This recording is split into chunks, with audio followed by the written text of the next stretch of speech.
Commander Vexilla believed she had finally crafted the flawless answer to the human dilemma. For months, the Galactic Council had argued endlessly about the unusually stubborn species from the Outer Rim.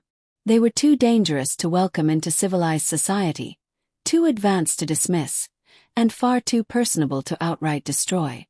Then came the survey results from Kepler 442c, a Class 0 death world so hostile that even automated probes disintegrated within hours. To Vexilla it was the perfect solution. "We'll offer it as their colony," she told the council. "Call it generosity, a planet solely for humanity. If they refuse, they prove weakness. If they accept, the world itself will erase the problem in a single galactic week." The scheme seemed flawless. Class 0 death worlds were nightmares on record.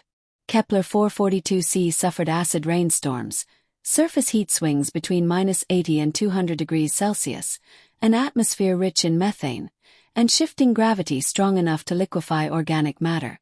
"The humans will reject it instantly," predicted Counselor Zephyr. "Even they aren't that reckless." 3 days later, humanity's reply arrived. "Thank you for this extraordinary gift. We are honored by your faith. The first colony vessel launches next month. We're also sending a gift basket of Earth delicacies." Silence filled the chamber. "They accepted," whispered Vexilla.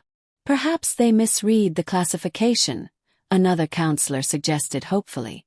But a month later, long-range sensor data showed unexpected signals from Kepler 442c. Not silence but activity. "This is wrong," muttered Chief Observer Klextai, scanning his instruments. "The data shows a permanent base inside the sulfuric storm zone." "Impossible," barked Vexilla. "Check the readings again." Yet the data stood firm. Not only had the humans survived the first week, they were thriving. 6 months later, the reports grew even worse.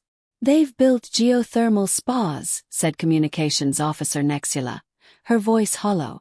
"They're harnessing volcanic vents for recreation." Vexilla nearly shouted weakly at her staff. "Bathing in acid rain and storm anomalies." "Yes," Nexula confirmed. "They use the rainfall to clean equipment. They've even bottled it as an extreme sports drink." Panic erupted through the chamber. "But the temperature shifts," began Zephyr. "They call it dynamic weather. They say it reminds them of Alaska in spring. They've adapted clothing and treat it as a mild inconvenience." By the 1-year mark, the crisis was undeniable. Humanity had not only colonized the impossible world, but their reports now marketed it as a luxury retreat. "They're advertising it," announced intelligence analyst Coring. He projected the message on the main screen. "Experience the ultimate challenge on Kepler 442c. Guaranteed extreme weather. Acid-proof rentals available. Bring the family for the adventure of a lifetime."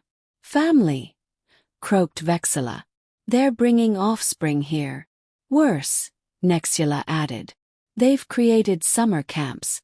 The children use the gravity distortions for a pastime they call extreme floating."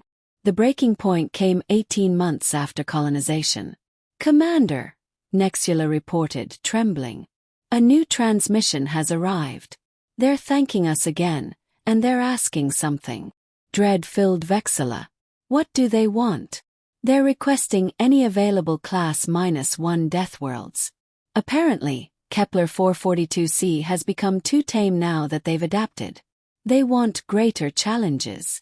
The screen displayed live footage. Thriving settlements, children laughing in acid-proof playgrounds, adults surfing gravity waves, and a steady stream of tourists from Earth enjoying exotic adventures. Vexilla's heart sank. Her brilliant plan had collapsed spectacularly. Instead of removing the human threat, she had handed them their first gateway to galactic dominance. And now they wanted more. "Sir," Nexula added softly, "they've also sent another basket. This one labeled Kepler 442c Specialty Products.